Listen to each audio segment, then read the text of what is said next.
Good evening বন্ধুরা, আজকে আমি তোমাদের সাথে শেয়ার করব আমি বাড়িতে সর্ষে পাবদা কিভাবে রান্না করি।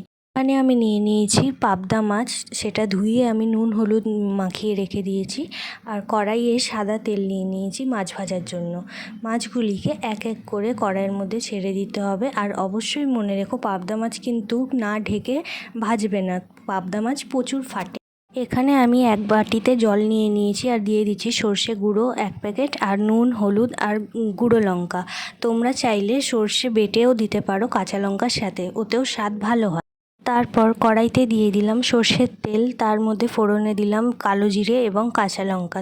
তার মধ্যে আমাদের দিয়ে দিতে হবে গুলে রাখা সর্ষেটা। এটা হালকা নেড়ে চেড়ে একটু ঘন হয়ে এলে তারপর দিয়ে দেবো ভেজে রাখা পাবদা মাছ। আর একটু ফুটে এলে দিয়ে দেবো স্বাদ মতো নুন আর ছেঁড়া কাঁচা লঙ্কা। কিছুক্ষণ ফুটিয়ে নামিয়ে নিলেই তৈরি আমাদের সবার পছন্দের সর্ষে পাবদা।